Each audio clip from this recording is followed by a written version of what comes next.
Actually, everybody is searching for one thing, which is happiness. And happiness have different level.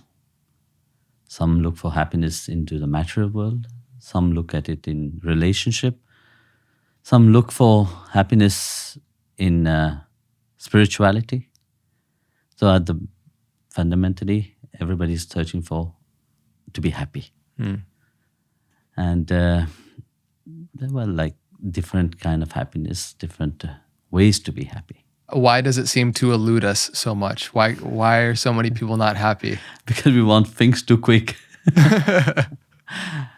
We look for happiness, but we want it very quickly. And this is we are very impatient with ourselves and with everything else. That's why even when we search for happiness, we don't achieve that happiness. When you say the word happiness, what do you mean by that? Because I think a lot of people have different perceptions of what they think happiness means. It's true. You see, we look for happiness. Very often we think that something will make us happy. But along the road, we find out that there's no happiness into it. Our happiness disappeared. With time, now, we like to have something wonderful. Yes, we enjoy it. And after sometimes that happiness fade away. So for me personally, when I'm talking about happiness, I'm talking about happiness, something which carries on. Something that doesn't fade away with time or with, let's say, you're enjoying something and then it fade away like that. No. Yeah, I feel that a lot of people get joy, like true happiness and joy mixed with pleasure. Like they mix the two, because a lot of people say, well, a car makes me happy, or, a relationship. That's pleasure, actually. Right.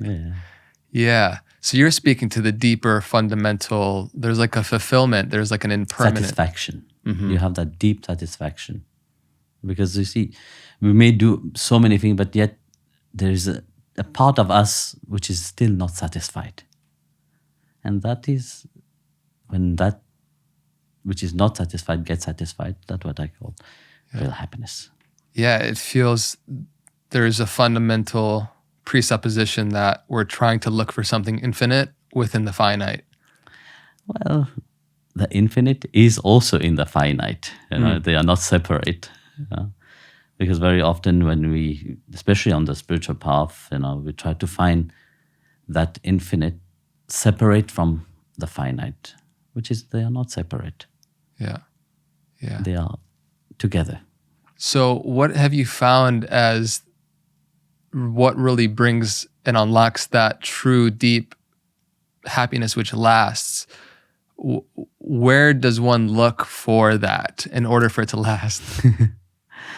Actually, that happiness, very often we try to, like I said earlier, we try to find it elsewhere. But in reality, it's not elsewhere. It is in ourselves and in things that we do.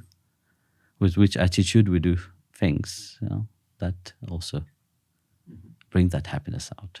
So this is the Know Thyself podcast, and we love to dive into exploring what is the true nature of self, who am I, what is our purpose here, how can we be most effective, stewards to serve the planet.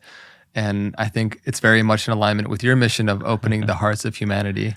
Actually, this is a main question about spirituality, about knowing thyself. Yeah. So what do you feel it means to really become self-actualized? Well, for self-actualization is every moment, whatever we do it with a certain consciousness, awareness that